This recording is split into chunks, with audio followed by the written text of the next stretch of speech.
Dime tu verdad, me diré lo que estás pasando. Tú sabes cómo estoy sufriendo, eso te lo tengo que decir. Cuéntame, tu despedida para mí fue dura. Será que te llevo a la luna y yo no supe hacerlo así. Te estaba buscando por la calle gritando, eso me está matando. Oh no, te estaba buscando por la calle gritando como un loco tomando. Es que yo sin ti y tú sin mí, dime que puedes tener y eso no me gusta. Baik, bismillahirrahmanirrahim. Assalamualaikum warahmatullahi wabarakatuh. Pertama-tama marilah kita panjatkan puji dan syukur kehadirat Allah Subhanahu wa taala yang telah memberikan kita kesehatan dan kesempatan sehingga kita bisa melakukan presentasi kali ini. Pertama-tama saya mengucapkan terima kasih kepada Bapak Syawal Kamiludin SKM MSc selaku dosen pengampu mata kuliah ergonomi kali ini. Saya Ananda Wulandari selaku moderator yang akan memandu jalannya presentasi pada kelompok ini. Baik, untuk mengefisienkan waktu kepada para pemateri, saya persilakan untuk memaparkan materinya. Baik, di sini saya akan menjelaskan mengenai definisi Rapid Effort Limb Assessment atau RULA. RULA adalah metode penelitian untuk mempelajari gangguan pada tubuh bagian atas. Nah, metode ini dirancang oleh Lynn Mietenay dan Miguel Collet pada tahun 1993. Nah, metode ini dapat menghitung tingkat beban muskuloskeletal pada tempat kerja yang dapat membahayakan bagian tubuh dan juga perut hingga leher atau anggota tubuh bagian atas. Terima kasih. Baik, di sini saya akan menjelaskan tentang kegunaan metode RULA. Yang pertama ada menentukan prioritas pekerjaan berdasarkan risiko cedera. Yang kedua, mencari tindakan yang paling efektif untuk pekerjaan yang memiliki risiko relatif tinggi. Yang ketiga, melakukan analisa yang mampu menentukan seberapa jauh risiko pekerja yang terpengaruh oleh faktor penyebab cedera. Baik, di sini saya akan menjelaskan lembar penilaian RULA. Pada metode ini, penilaian RULA dibagi menjadi dua kelompok. Kelompok A itu analisis lengan dan pergelangan tangan, dan kelompok B itu analisis leher, badan, dan kaki.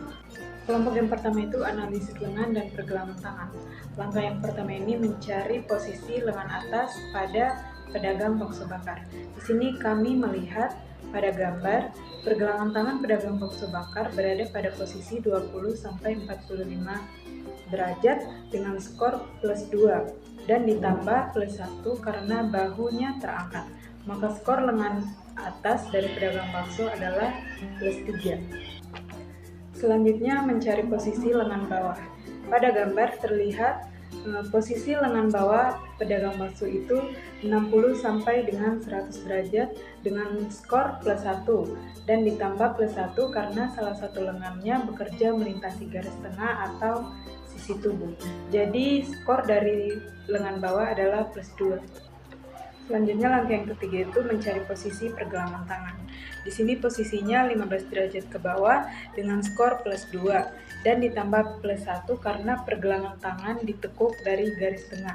Jadi skor posisi pergelangan tangan pada pedagang bakso bakar yaitu plus 3. Selanjutnya rotasi pergelangan tangan. Di sini kami memberikan plus 2 karena pergelangan tangan pada pedagang bakso bakar ini berotasi hingga akhir gerakan. Selanjutnya memasukkan hasil analisis lengan dan pergelangan tangan ini ke dalam tabel A, di mana analisis yang pertama itu posisi lengan atas plus 3, yang kedua posisi lengan bawah plus 2, posisi pergelangan tangan plus 3, dan rotasi pergelangan tangan itu plus 2. Maka hasil yang kami dapatkan yaitu plus 4. Selanjutnya langkah yang kelima ini mencari skor tabel A. Dari langkah 1 sampai 4 tadi kami mendapatkan skor pada tabel A yaitu plus 4. Selanjutnya menambahkan skor penggunaan otot. Di sini kami memberikan plus 1 karena tindakan dari pedagang bakso diulang 4 kali per menitnya. Langkah selanjutnya ini menambahkan skor tenaga atau beban. Di sini kami memberikan nilai plus 0 karena Beban dari pedagang bakso ini kurang dari 2 kilo. Selanjutnya langkah ke-8 menemukan hasil pada tabel C. Dari langkah 5 sampai 7, kami mendapatkan skor lengan dan pergelangan tangan adalah +5. Selanjutnya B yaitu analisis leher, badan, dan kaki. Yang pertama itu leher, skor leher kanan dan kiri yaitu +3 dan skor badan yaitu +3, skor kaki yaitu +2. Langkah 12 yaitu skor postur, yaitu kami memberikan +5, sedangkan skor penggunaan otot +1, skor gaya dan beban 0, dan jumlah dari semua ini dari skor postur dan skor penggunaan otot serta skor gaya yaitu +6, skor leher, badan, dan leher. Pada langkah ke-8 ditemukan hasil pada tabel C ditambah nilai dari langkah 5-7 untuk mendapatkan skor lengan dan pergelangan tangan. Skor pada lengan dan pergelangan tangan merupakan +5. Langkah ke-15 ditemukan pada tabel C ditambahkan nilai dari langkah 12-14 untuk mendapatkan skor leher, badan, dan kaki. Pada skor leher, badan, dan kaki merupakan +6. Kemudian interpretasi atau hasil akhir dari tabel C 1-2 merupakan postur diterima, 3-4 dibutuhkan pemeriksaan lanjut, 5-6 pemeriksaan lanjut dan perubahan diperlukan. Untuk ke-7 merupakan investigasi dan penerapan perubahan. Untuk skor akhir didapatkan pada tabel C adalah 7, berarti resiko tinggi harus dilakukan perubahan segera. Ada beberapa risiko akibat kerja pada pedagang bakso bakar. Yang pertama yaitu ketegangan pada otot kaki dan punggung bagian bawah. Berdiri dalam waktu yang lama dapat menyebabkan kelelahan pada otot-otot kaki, punggung bawah, dan bahkan leher.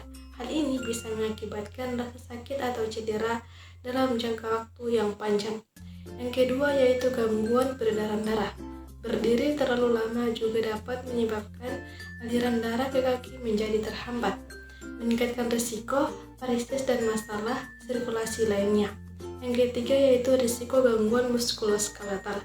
Jika tangan terus-menerus diangkat untuk bekerja, misalnya saat memanggang atau memutar bakso, sehingga hal ini bisa memicu terjadinya risiko muskuloskeletal.